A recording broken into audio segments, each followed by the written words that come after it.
Hello అండి. Welcome to Telugu UPSC Guru. ఈరోజు మనము 8థ్ జులై ఎంసీక్యూస్ ప్రాక్టీస్ చేయబోతున్నాము.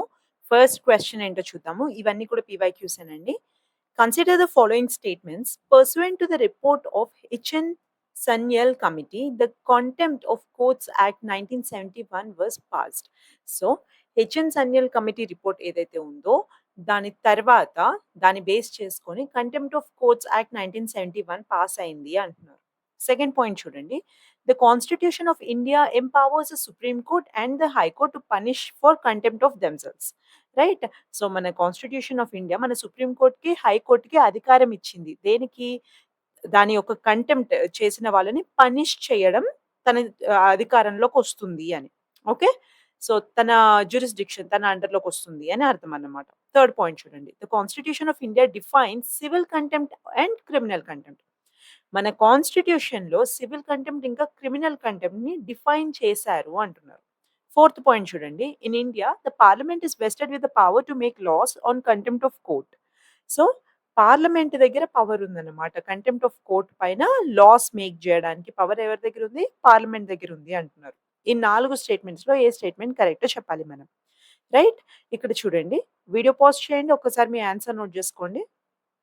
ఇక్కడ మనకి థర్డ్ పాయింట్ ఒకటేనండి. కాన్స్టిట్యూషన్‌లో డిఫైన్ చేసి లేదు. సివిల్ కంటెంప్ట్ అంటే ఏంటి? క్రిమినల్ కంటెంప్ట్ అంటే ఏంటి? అనేది కాన్స్టిట్యూషన్‌లో డిఫైన్ చేసి లేదు. సో, 3 ఒక్కటి వదిలేసి 1, 2 అండ్ 4 3 కూడా రైట్ ఆప్షన్స్ అండి. So, B is the right answer.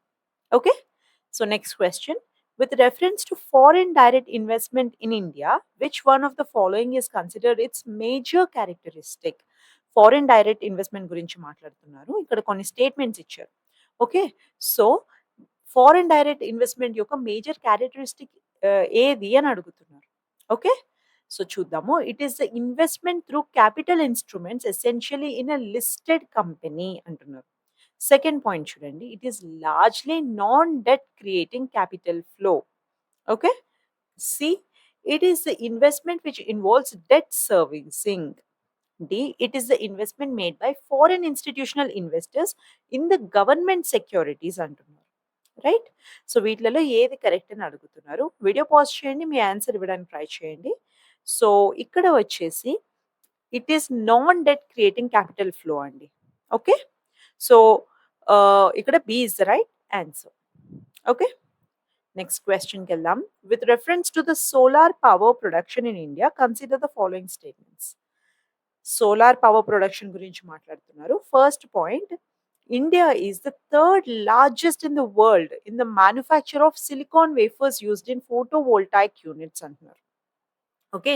ఈ సిలికాన్ వేఫర్స్ మ్యానుఫ్యాక్చరింగ్‌లో ఇండియానే థర్డ్ లార్జెస్ట్ పొజిషన్‌లో ఉంది అని అంటున్నారు వరల్డ్ మొత్తంలో. రైట్? సెకండ్ పాయింట్ చూడండి. The solar power tariffs are determined by the solar energy corporation of India అంటున్నారు.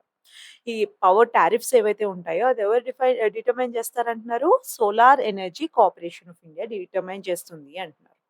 ఓకే. ఆన్సర్ వచ్చేసి ఇక్కడ ఇండియా వచ్చి ఒక్క సింగిల్ సిలికాన్ చిప్ కూడా మ్యానుఫ్యాక్చర్ అవ్వదు ఇండియాలో. Okay. So, A is wrong.